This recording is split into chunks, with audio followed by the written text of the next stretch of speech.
Court. Thanks, Allie. Hi, everyone. My name is Courtney Corcoran. I am the Manager of Community Engagement here at the SUNY Center for Professional Development. We really appreciate you all taking the time. I know everyone's busy, but we really appreciate you joining us today. Today's session is on CoPilot, which is Microsoft's built-in AI tool. And leading the conversation today is Alex Pickett. Alex is the Director of Online Teaching for SUNY Online. Alex was telling me yesterday that she enjoys playing with technology for academic and professional purposes, and that she actually considers herself an early adopter for any cool new tools, especially those that she can use to enhance her work or for online teaching and learning. Alex mentioned yesterday that she has actually been using CoPilot every day since about March, so I thought that was pretty cool. Alex, thanks for joining us today, and I'll turn things over to you whenever you're ready. Thanks. Hi, everyone. I am Alejandra Pickett. Some of you may know me as Alex. I use she, her, ella pronouns, and I'm the Director of Online Teaching at SUNY Online. I'm also an adjunct at the University at Albany in the Education Theory and Practice department, and my course is Introduction to Online Teaching. I'm also a PhD candidate about to defend my dissertation next semester. It's all drafted and I'm just refining things. So I'm very excited about that. And I'm very excited to be here to share with you some things that I know and have learned about using CoPilot. And so I guess I'll share my screen so we can start. Let's see, go share and share. Yeah, there we go. So I'm actually using a tool called Haiku Deck that was recommended to me by CoPilot for this presentation. And just, for transparency, I used CoPilot to develop this presentation. Microsoft Copilot, for those of you who may not be aware, is an AI-powered tool that kind of acts as a digital assistant or companion or resource.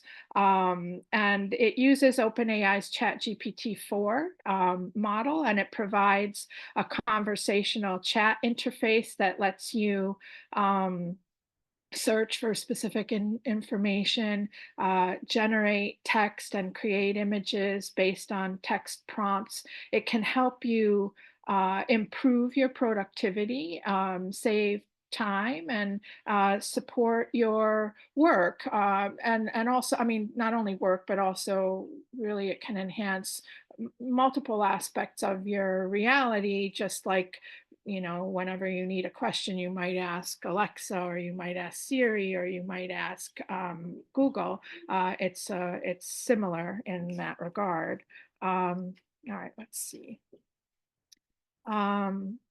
So today we're gonna, I'm gonna give you like a broad overview and introduction to the tool if you're not familiar with it, including how to get started, and a tour, which includes the input and the output interface, some details about the chats that are, that you can do in CoPilot. And then I'm gonna give you some examples for learning and some examples of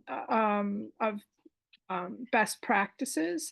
And then I'm going to give you the opportunity to play with it a little bit. Hopefully we'll have time for that. And see what we have time for in terms of questions. So as I mentioned, it's a Microsoft tool. It's an AI assistant. It can help you with, for example, drafting things. It can help you draft something and therefore be quicker about drafting things. And it can also help you with targeted searches. As I mentioned, it can get you, answers faster and more targeted, and provide you with refined searches. And it within a chat, it holds onto information so you can get better searches than with Google on certain things. It can, for example, think about producing a first draft of a recommendation. You give it a bunch of bullets and ask it to draft a recommendation for you for a student. You can, for example, ask it to draft a 50-word abstract based on a description of a conference presentation. So it can, you give it your description and it'll come up with that, whatever the character limit is for the abstract that they always ask you to do. You can even have it help you improve or enhance your conference or event proposals or even grant proposals, and even suggest cool titles for anything for your papers or your conference presentations. I've used it for all of those things. In terms of targeted searches, think about quotes and citations, for example. I've asked it to, for example, provide me a quote on what John Dewey said about constructivist, the constructivist theory, and to give me a citation in APA. First of all, the quote, the page number it appeared on, and also the citation for where it came from in APA format.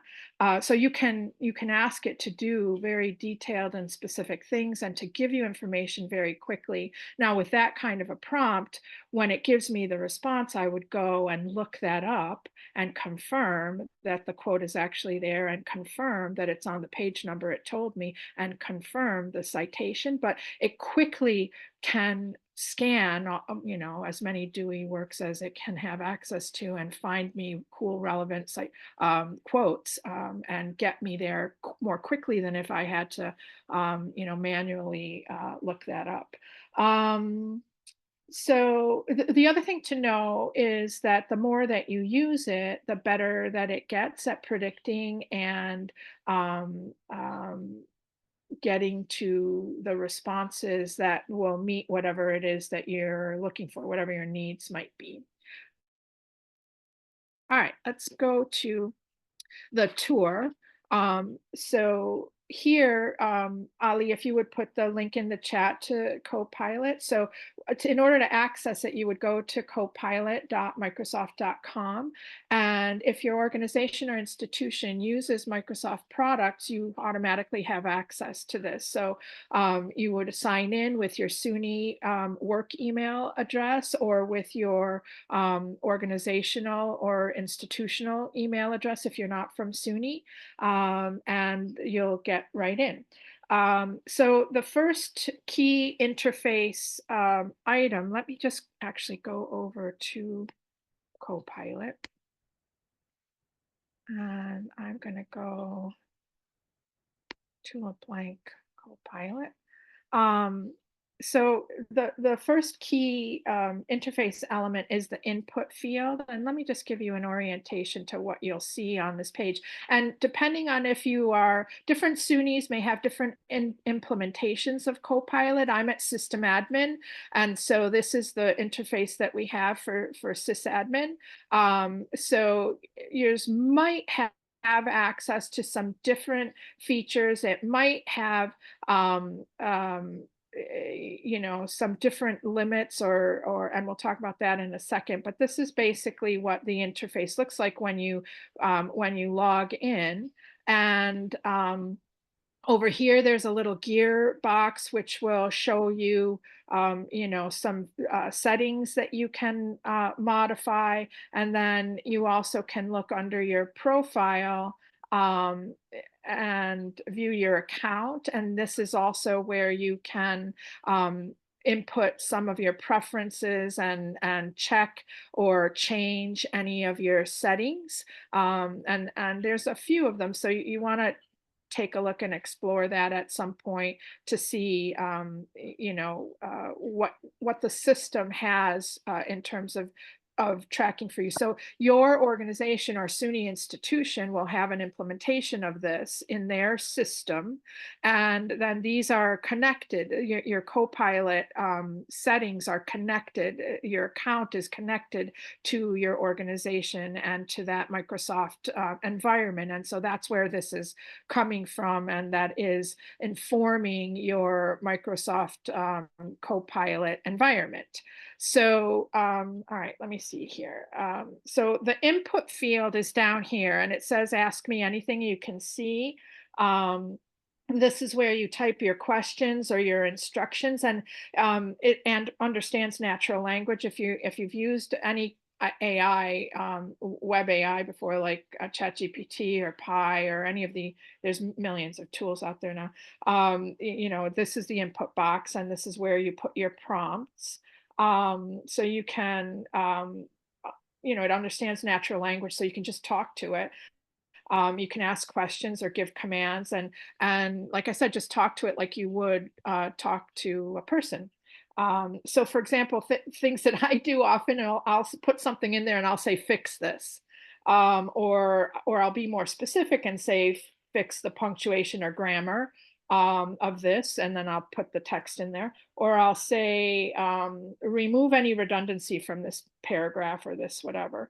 Or I might say, improve the logic and flow of this paragraph. Or I might say, um, um, make this email less snarky. Um, so you can just talk to it, right? And see what it comes back, see if it helps you.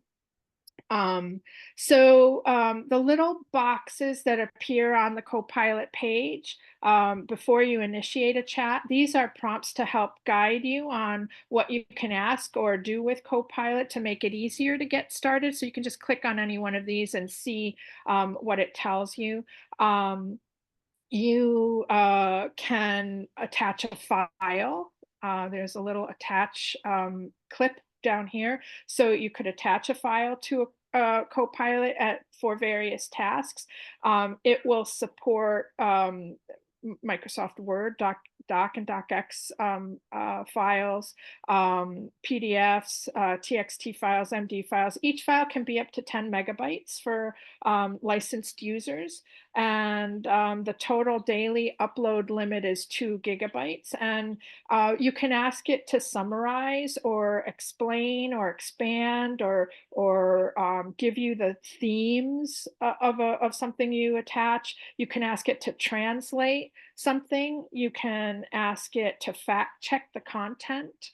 Um, and then in terms of images, you could upload a JPEG or a PNG, um, uh, and um, and actually, no, sorry, it's not going to be able to support JPEG or PNG at this time, although it says that it can in some cases, but in our instance, it's not doing that yet. And so therefore, because it won't take a JPEG or a PNG, it's not going to be able to give you a description of that yet, although it says that it's coming. So in terms of character limits for the input field, it depends on the mode that you're using.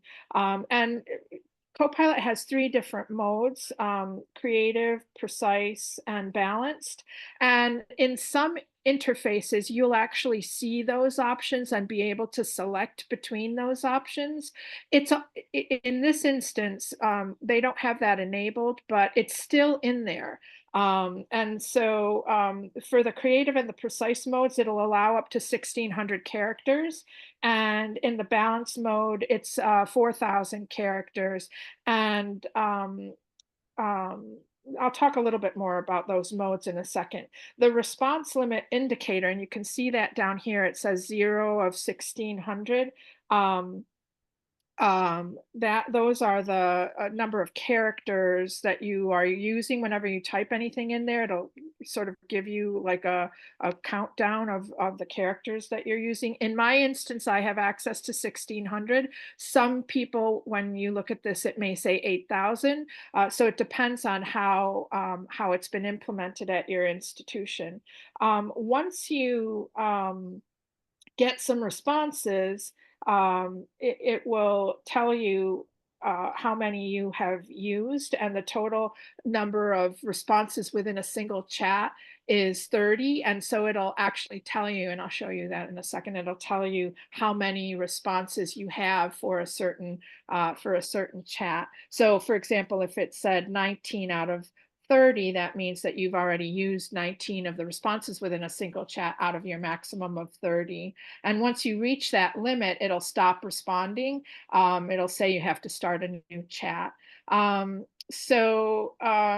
you want to submit a question to Copilot, you can either press enter or you can press this little icon down here at the bottom, and that is a symbol that represents an airplane, like a paper airplane symbol. And this submits your prompt to Copilot for response. You can stop a response if you need to for whatever reason. So if you see that it's starting to respond in some way that doesn't make sense to you, you can make it stop, and then refine your prompt. Um,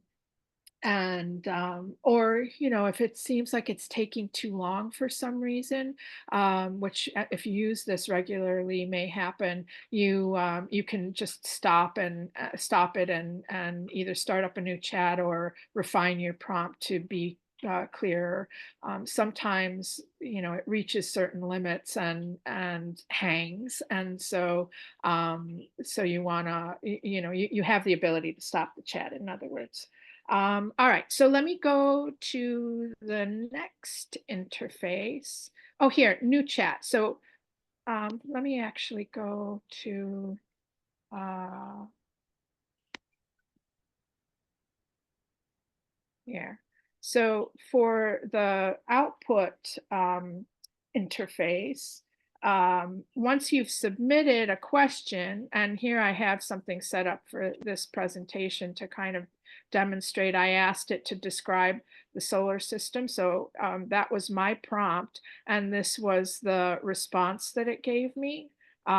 So um, um, so just so that you know, the responses that you get can include text or code or other forms of content depending on your prompt. And once you've received a response, there's a number of things that you can do with it. So I'm going to go down to the bottom and see. So it says, you can copy. There's a button there to allow you to easily copy whatever the response was. And um, so then you can copy that response and paste it into your Word doc or whatever you're working on. There's the response limit indicator that I mentioned. So in this particular chat, I've used 14 of the 30 responses. And if you haven't exceeded, so in this chat, for example, I've got 14 out of 30. If you haven't exceeded 30, I can go on to make new chats, and then if I want to, I can come back to this chat and continue to interact with Copilot in this chat. And you can see over here on the right hand side, I have some recent chats. This is the little area where it tracks your chat. So I just closed it, and now I can open it, and you can see your recent chats, and I'll talk more about the limits on that in a second. And this is also up here where you can generate a brand new chat. All right, down here in the output pane, you also have the ability to give it a thumbs up or a thumbs down to help it understand whether or not it, accurately or fully or completely or, adequately responded to your prompt. You can sort of help it to better understand what you're looking for and what you want. Um, and obviously, after you get a response, you can continue the conversation within the same chat. You can continue to improve the output by improving and refining your prompt and asking another question. So you take a look at what it's provided, and then you can say, no, I meant this, and then further explain. Or you can say, yes, can you explain, for X, Y, and Z, or to go down another tangent. Um, so down here, there's a little thing that says view prompts. And this is a feature that can suggest additional prompts based on the output. So based on this output, it will give you some additional prompts. And there's also the CoPilot prompt gallery, which is a repository that allows you to look for, save, and share prompts. And it can help you to understand and use CoPilot more effectively, because you get access to this catalog of prompts that was created by Microsoft and other users. So in order to use it, let me just click on it and show you. In order to use it, you can browse through the curated selection of suggested prompts and organized by role or function or industry. And this can help you find prompts that are relevant to your specific needs. Um, so you can, um, select from those different things, and it'll pop up different chats. And then if you want to save it, it would appear under saved. I haven't really used these features much myself. It's just full transparency. So like I said, you can save your prompts, and that'll give you access to them, easy access to them, for if it's something that you find particularly effective, or that you might use more than once. You can then share those prompts with colleagues by copying the link. You can email it or share it in Microsoft Teams, and this can help you collaborate and share knowledge within your unit or your office. And then you can also explore some popular prompts and stay up to date on current prompts within your organization. You can like prompts to influence the prompt leaderboard, and help you to discover other prompts that are tailored to your work. So Copilot Pages is another feature. Let me go back here. And Copilot Pages is a dynamic, persistent canvas. This is what Copilot told me it was, designed for multi-user AI collaboration. So with Pages, you can turn Copilot responses into something more durable, with a side-by-side page that you can edit. And when ready, you can share it with your team to collaborate on. And so, for example, you can create and edit pages. Let's see if I can get into one. Let's go back to the solar system and see if I can show you.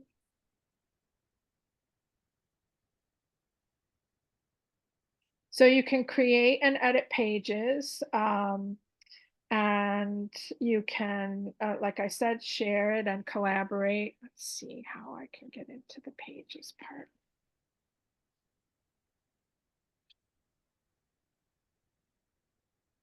Edit in pages. So here's the little button that you would click to edit this prompt, this response, this output that Copilot gave me on my prompt. And this prompt was, give me 3 examples of poor, better, and best prompts.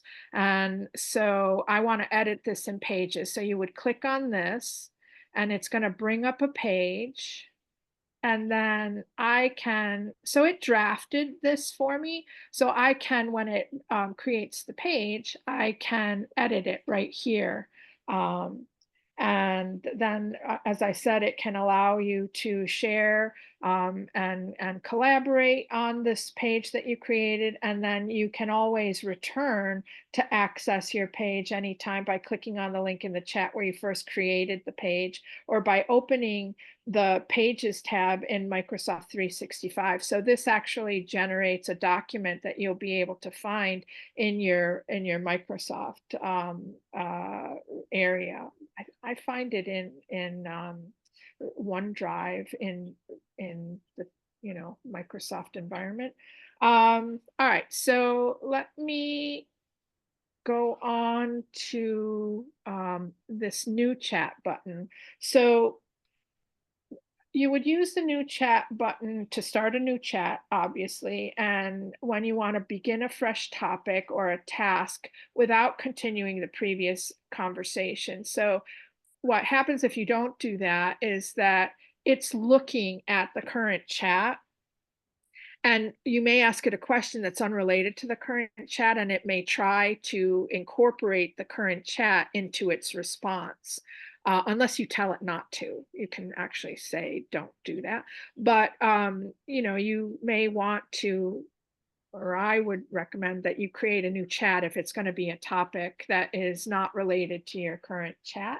And that will help, to keep your chats organized and, like I said, can help Copilot understand that, to keep it focused on what it is that you're asking, not confuse it, and keep it focused on what you're actually asking. And the way that you start a new chat is simply by clicking new chat, and it'll bring up a whole new, this chat opening interface. Um, so one thing that I learned is that you can't use previous chats automatically. You would have to provide context and summarize information, any information that you either got from Copilot or that you drafted yourself from something you got from Copilot, to continue a previous chat in a new chat. So you can't tell it, based on the last 3 chats, give me a summary or themes, or do this or that to what we got out of the last 3 chats. It can't go back and look at any previous chats you've done. So you have to, when you start a new chat, you start fresh. And if you want to continue a previous chat, like if you used up all your 30 prompts in a single chat and you want to continue that conversation, you would have to remind Copilot what it told you or what you're looking for, in order to be able to continue that chat. All right, let's go back to my presentation, and we did the output. Now let's talk about chats, and chat management. And now I'm going to go back to Copilot so you can see. Uh, and I'm going to go to, oops, sorry, go to Copilot and let's pick a chat. So like I mentioned, it tracks your chat history, which appears in the right-hand column under chats, and this will allow you to revisit any chats that you may have had in the past. And let me just find one to show you. So these are my recent chats over here in the right-hand column. And the chat history is stored for up to 30 days. So it'll keep 30 days of your chats, or each chat, its history is kept up to 30 days. There is a limit to how many chats can be stored, and it's typically around 100 chats. And older chats will be deleted as new ones are added. And you can see I can show more here. So I have quite a few of them here. And if you delete, you can actually delete a chat yourself. So if you click here, I'm not going to delete this one because I want to show you stuff in there, but you can delete it or you can go into it. And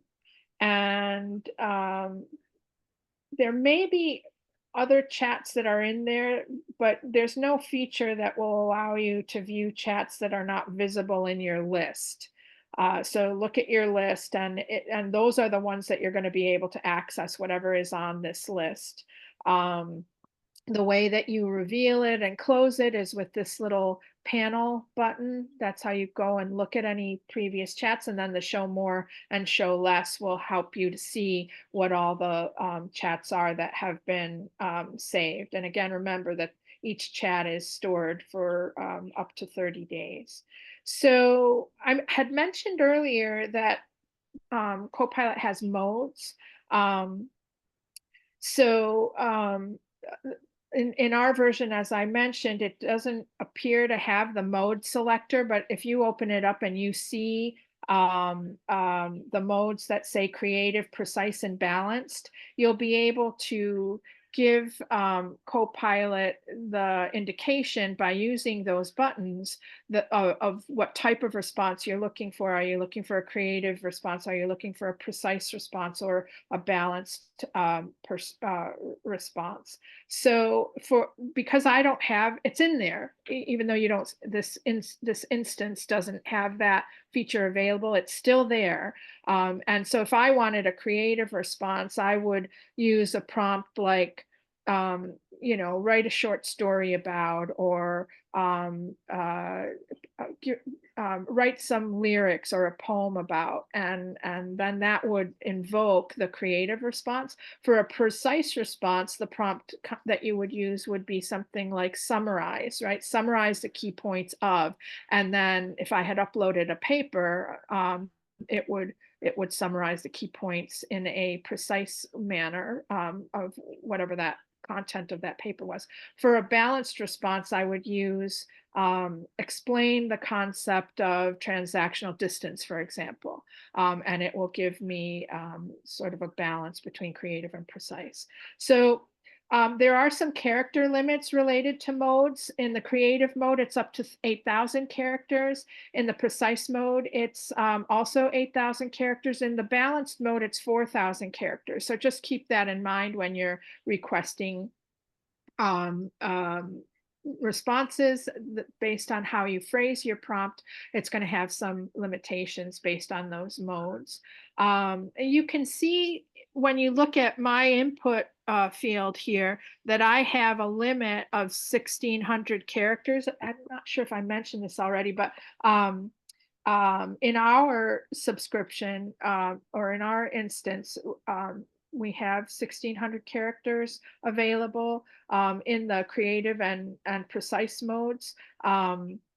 And this is the character limit in the input field for our instance of Copilot. You might see different limits depending on how it has been implemented at your institution. So, for example, I said you might see 8,000 there instead of 1,600, and that's because of how it's been implemented at your institution. All right. So if you reach the character limit in that input field, it'll prevent you from adding more text. And so it's kind of helping you to keep within the character limits of the input field, for example.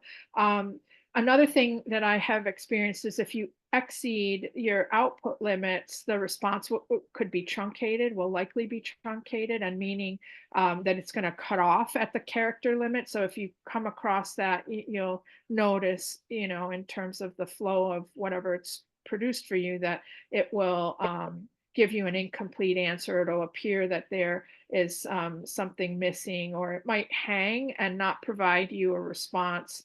Um, um, or it might time out. And so if you're coming across that, if it's not giving you a response, just stop it from generating, and reframe your prompt and break it down so that it can manage its, the limits that it has in terms of output. So one thing that I did or I found was I was drafting this outline, and I kept asking it to add things and refine things, and I questioned things.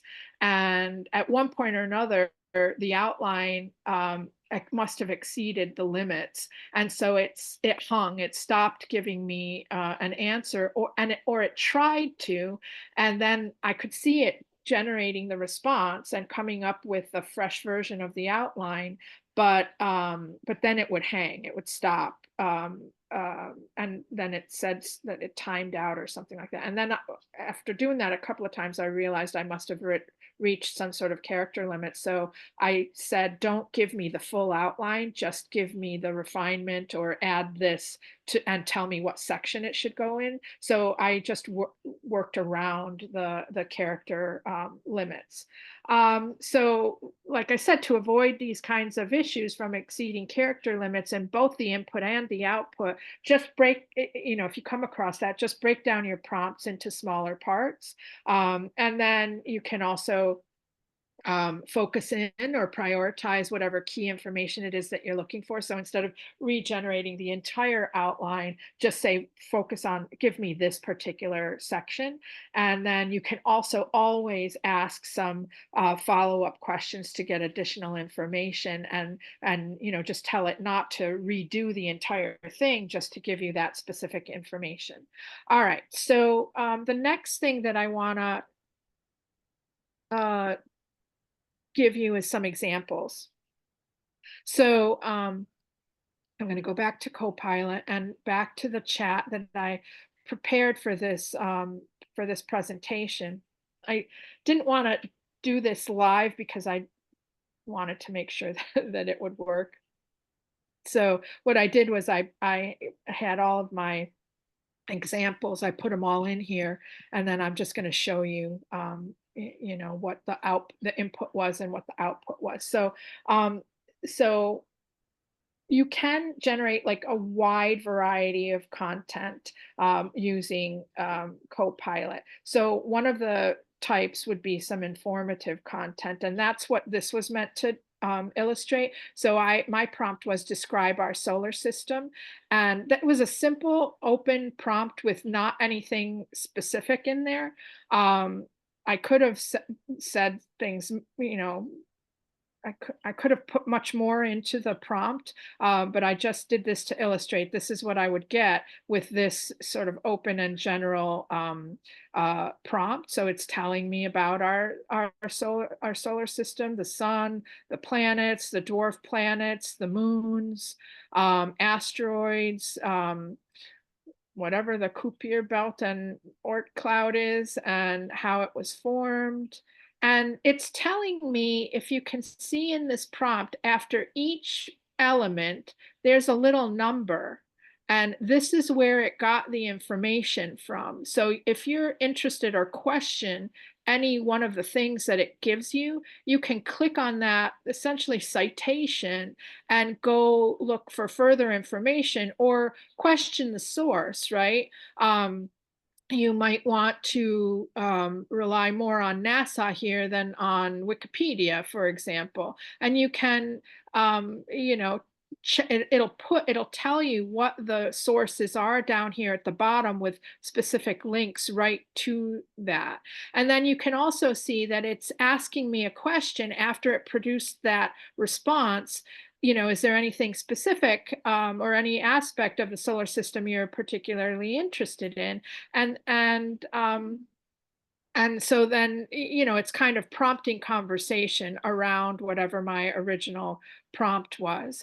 And it will also provide, some additional prompts that might prompt you to dive more deeply into something specific. And I'll show you what that looks like in a sec.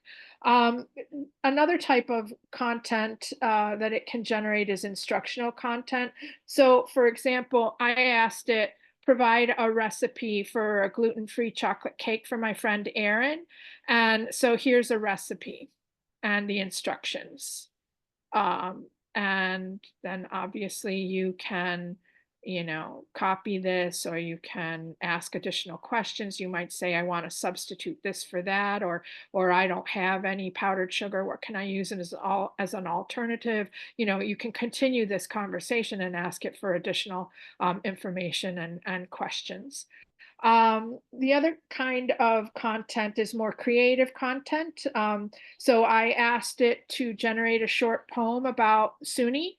And so it wrote this poem for me, short and, you know, I don't know, interesting. I just wanted it to draft a poem and to show you that could do some creative things. You could say draft a short poem in the style of X, or you can say like make it a specific type of poem, like a haiku, let's say. Or did I do that one? Yeah, here, a haiku of SUNY Online. Um, so you can get it to do some creative things, and the more specific you are with what you ask it to do, the more it'll try to do that. So that was content. The next one had to do with more analytical and conversational type content. So let's go to some examples of that. And I asked it to analyze and interpret the results and provide input on 2023-24 data regarding online education in the US. And so you can see my prompt up here. That was the question that I asked it. And this is what it produced. I didn't give it any for additional information. I just asked that question. And then it produced enrollment trends, demographics, institution types, market growth, post pandemic shifts, challenges, and opportunities. And you can see after each one of these things, it's telling me where it got that information. So I could say, don't use this one. Find something else, right? Find something more current than 2021. Or I could say, go use this particular report to continue this conversation. But this was the result that I got from that basic prompt. I then, you can ask kind of more conversational questions. So I asked it to answer a question. What's the weather like in Suva, Fiji today? Just because it's very cold here right now and I'm dreaming about blue water.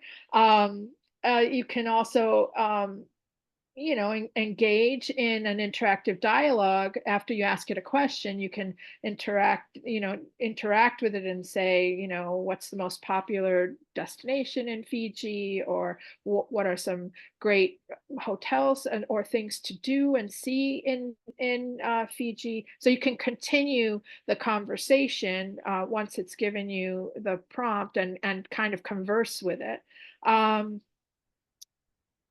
So yeah, whenever it was that I asked, it looks like December 5th, I set this up. It was 83 degrees and it was rainy in Fiji. All right, so you can also generate code, or you can check code snippets in various programming languages. I asked it to generate a Python function to calculate the factorial of a number, and so it gave me this code. I don't really know anything about Python or factorial numbers, but I used this, and it gave me that. And then it gave me a little bit of an explanation about that. I do know a little bit about HTML, and so I asked it to generate the HTML code for an accordion with 5 sections, and it gave me the code perfectly. So you can then copy this code and put your own elements in there and check it in your website or your blog or wherever, or your course, and it will produce that accordion with the 5 sections that you can then customize. All right, so that is the analytical and conversational types of content. It can also do summaries and translations, as I mentioned. And so some of the examples that I put together to illustrate that would be to summarize an article. And I actually I gave it this URL, and this is a Phil Hill blog. If you're familiar with online education, you may be familiar with Phil Hill. I asked it to summarize this article, and this is the state of education, LMSs in the US and Canada for the year ending in 2023. And that's the most recent article on this that Phil has produced. 2024 should be coming out soon. And so, it gave me the key points. So it summarized this article and gave me the key points and based on that URL. So I gave it the URL and it produced this summary of that. Um, and then it can also summarize a paper or something that you have as a file, right? So I used my friend Chuck Zubin's scholarly article on 3 modalities, and so I attached this file to CoPilot in my input field, and then asked it to summarize. So it gave me some background. It gave me the 3 modalities that are being discussed in that paper, and it gave me other information that's in the paper regarding faculty development, evaluation and impact, key findings, and conclusions. So it summarized that paper for me so that I can more easily sort of scan and look at it, decide if I want to read it or decide if I want to go in and look more closely at what the paper entails. So then it can also translate into other languages. And so I used it to help me translate this paragraph about the new Oscar Coyle standards. And so I just gave it the English text, and it produced a pretty accurate, pretty good translation into Spanish. And I happen to speak Spanish, so I could take a look at this and modify it and correct it or tweak it in any way that I would like. But it does a pretty good job at translation. So you can use it both ways, right? If you have some text that's in another language that you don't speak, you can put it in here and ask it to translate it. Or if you need something translated for whatever reason, you can put it in here and ask it to translate it. And it does a fairly good job. So you can also ask it to do things like help you to learn something or to do something that you would like to either learn how to do or to do. And so, for example, I asked it for instructions on how to add the pagination feature in the visual table of contents in the Brightspace learning management system environment on the course homepage. And it went out and looked for how to do that. And here are the step-by-step instructions on how to do that. Now, of course, you'd have to go in and try these instructions to make sure that they work for you and that you have the permissions to do something like this, but it will provide the instructions. And it also grabbed this from Brightspace. I'm mousing over this link down here, which is the citation, and it's coming from the D2L Brightspace articles. So it's, reputable in terms of what it's saying at the time that it grabbed this. And I believe it's up to date. So so you could go ahead and try that. And then you can also, for learning, you can also ask it questions. For example, I chose what's the difference between sine and cosine, and is there a good Khan Academy video to explain this? So you can ask multiple things within a chat. It doesn't have to be just one question. So I want to know what's the differences, and is there a video that it could recommend for me from Khan Academy to go learn more about sine and cosine. And this is how it defined it. And then it gave me a link to this basic trigonometry video that introduces, the trigonometric functions of sine, cosine, and tangent, and explains how to use it.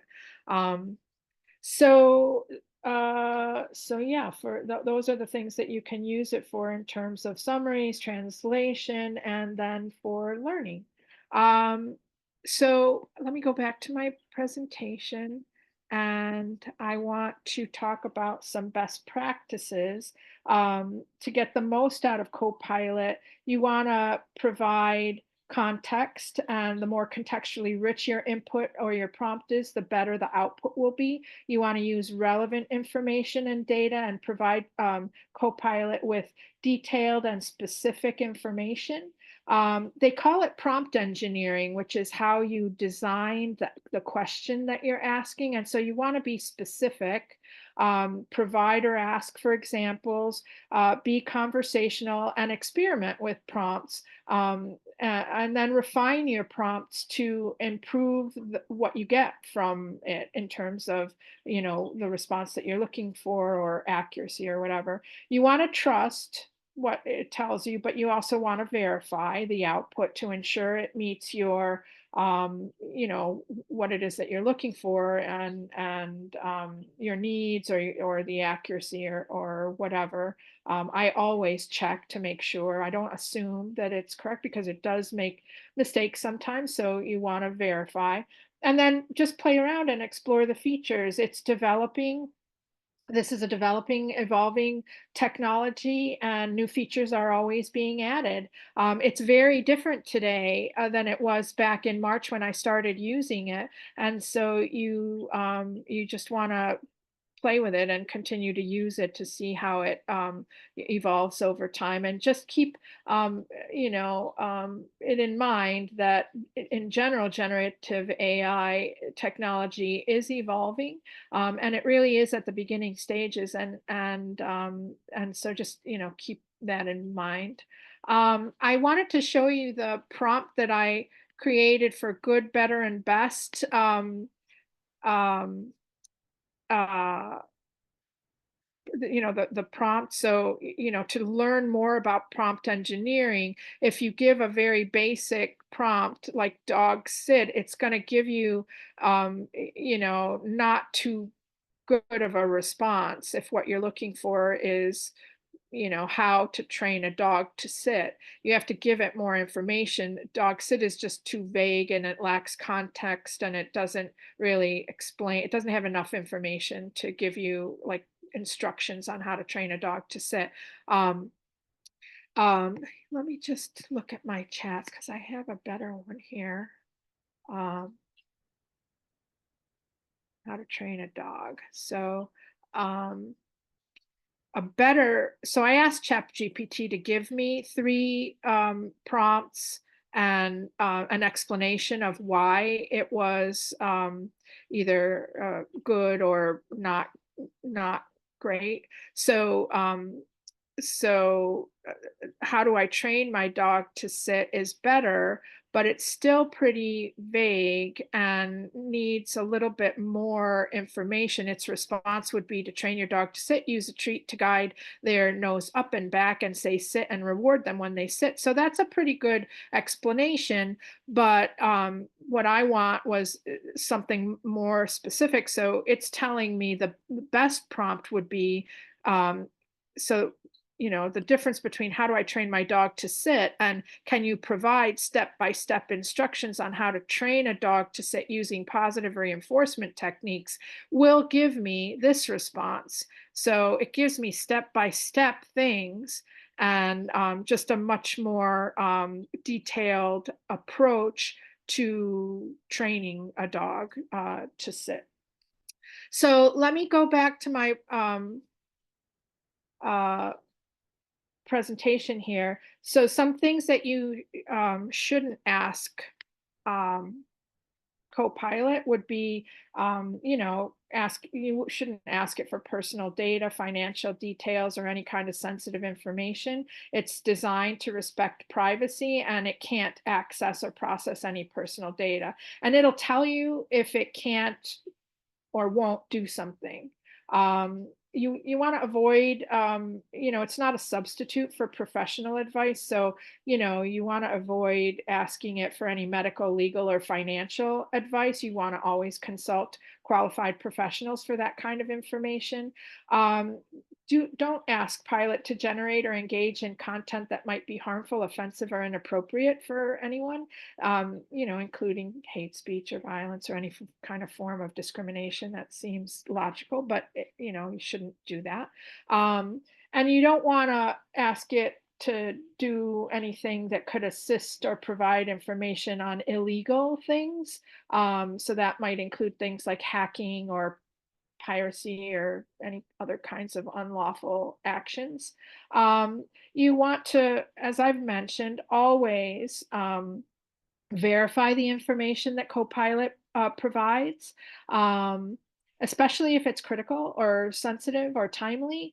It's based on available data and might not always be accurate and up to date, so keep that in mind. You want to be mindful of the data that you share in Copilot and avoid uploading documents or images that contain sensitive or confidential information. And while it can help you and enhance your productivity, you don't want to become overly dependent on it or reliant on it either. You want to continue, and this is, for faculty, you want to, if you're using it in your instruction, you want to make sure that you are continuously yourself and with your students maintaining your critical thinking and problem solving skills and not, deferring that all to Copilot.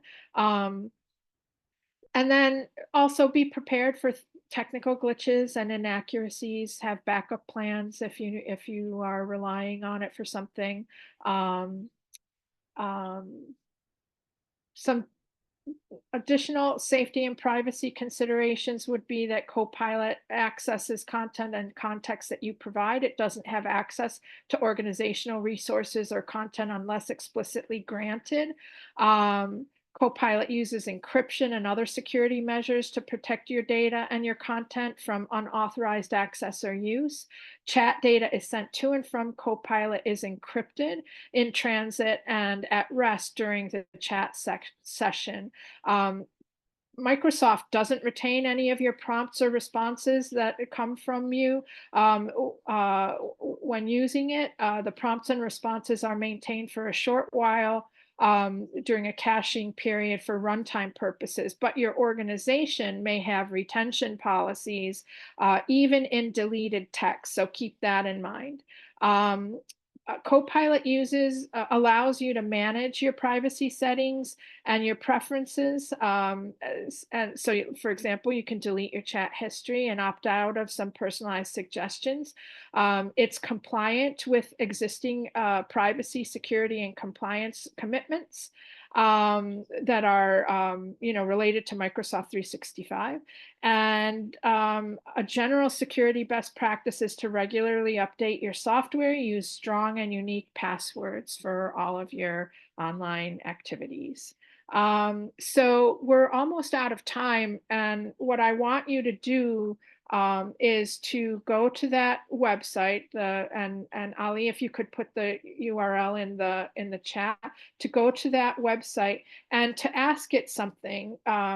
You could ask it to draft a report based on a bunch of bullets or information from a book or an article or a website. You could ask it to review something that you are writing for consistency or grammar or for flow or tone. If you want to change tense or something, you could try that. You could ask it to draft a blog post or a newsletter article based on a bunch of bullets you give it. You could ask it to draft a recommendation for a recognition or for a job, or student recommendations for their applications to graduate school or programs. Again, you can ask it to do a summary. You can ask it to produce a conference abstract, as I mentioned earlier, or suggest cool or funky or funny titles. You can ask it to draft a workshop description with learning outcomes. And again, like troubleshoot any code, fix grammar, draft a job description based on bullets that you provide. So there's lots and lots of things that you can ask it to do to play around with it. So I hope you will give it a try.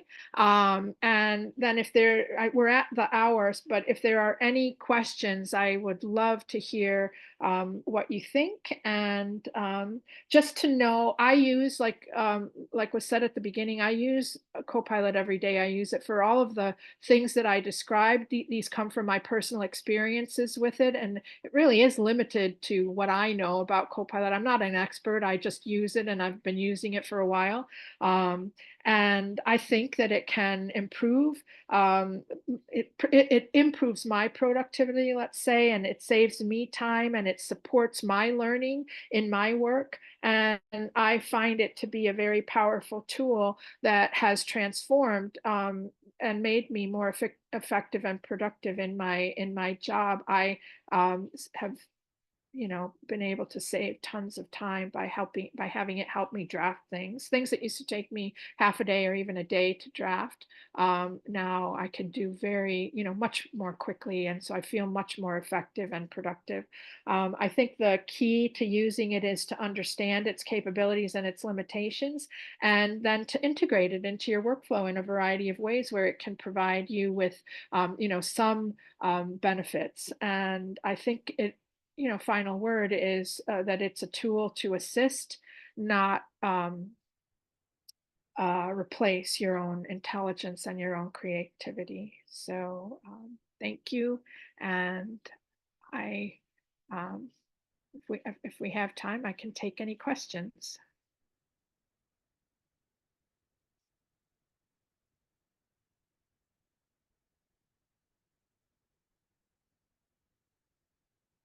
Rachel said the images from the haiku tech are weird. I love them. That's just my personality. I really like them. And I love playing around with images. It has a gallery, and all these images are openly licensed. So, when you're designing if you use haiku for a presentation, you can, play around with the images. Yeah, I thought they were really funny. The banana one got me thinking, just because of that one was just funny. It was like a banana peel. But then there was one that I think there was a guy holding a gun to his own head. Did you see No, that one? no. In my presentation, no. Yes, I thought it was the one, I can't remember what the slide content was. He has like a really intense face. Take a look back at it. Oh my God, he does have a gun. Yeah, no. Isn't that crazy? Yes. I did So not see that. I saw the guy with his mouth open. I did not see the gun. Sorry about that, everybody. I'm going to change that. That's weird. So yeah, and I didn't, which one was the one with the banana? it was just a banana peel on some leaves. It was a little later than the screaming guy. I don't remember banana peel on some leaves. Yeah. Yep. Yeah. Yeah. I honestly didn't see that gun. I just thought it was a guy shouting. That's awful. Sorry. What else? Any other questions? I don't think I see any other questions, but if it's okay, I can share your email if anybody does have Yeah, any you can share questions if my they email. want to You can follow up. share the link to the haiku slides, and you can share again the link to the CoPilot link, so, the general Microsoft Copilot.com or whatever it is. Yeah, yes, And if definitely. anyone has a question, please go ahead and unmute and you can ask. I'd be happy to try and answer. Do you know, Alex, if it's getting any better at the recipes it's giving? I know that was like early on it was like, are these recipes actually recipes? And then also the same question with the sources. It seems like it has gotten much better at generating sources, but I haven't done enough testing recently myself to see if it's like page accuracy is any better. It does seem to be creating more real sources. If you ask for page numbers, are the page numbers correct? Like, do you have experience with taking a look at that in the I more do that. recent? I do that. I have done that when I'm looking for a quote for somebody and I want to find, either I know the quote, but I don't know where it is and I don't know the page number, or I just want a quote on a particular thing from somebody, I'll ask it, to find something or find that quote and tell me what the page number is and what the citation is in APA. And I go and verify, and I have found what I was looking for. And it'll give me multiple options, because I'll say, no, I don't want that one. Or I'll say, give me 10 options. Or I'll refine the question depending on what it's giving me. And I have found it to be good and accurate. And that John Dewey experience, example that I gave, I actually asked it that question and found the quote I wanted, and found the page number and got the citation in APA. That was an actual example of something I did. That's helpful. Thank you. Yeah. So what else? Anyone else have any questions? How does it handle having the rights to use the source it pulls from? The art community is very up in arms about generative AI in regards to image creation. So you can ask it to create an image, right? And it uses another AI, which I forget the name of, in order to generate the image, and it'll give you 2 or 4 options. And it looks, I'm not entirely sure how it's doing that. And I am aware and familiar with the art community. I think of myself as an artist too, and I would not want my stuff to be, ripped off in that way. But its abilities in right now in CoPilot are really limited related to images and image generation. There are tools out there that are specifically for that do a much better job. What else? Not to use for art generation, but it's unethical. Yeah, I think that's true. I think that conversation is happening, and has been happening for some time in the art community with, it not people not wanting AI to, use, artwork from individual artists, that it's copyrighted to teach itself to do things. So there are ethical considerations in all of this. And so, yeah, it's definitely something to be aware of. What else? Anything else from anyone? Thank you all for coming. I think that might be it for today.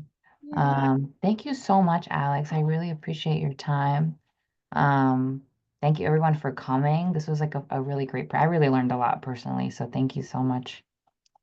Good. I love talking about this stuff, and I use it. So I'm not an expert. I wouldn't say I'm an expert, but I use it all the time. And so I love talking about it and sharing it with folks. So thanks for coming and being interested. Hope it's something that you can incorporate or play around with at least. Hope you'll play around with it. Yes, thank you so much. That's for drafting recommendations.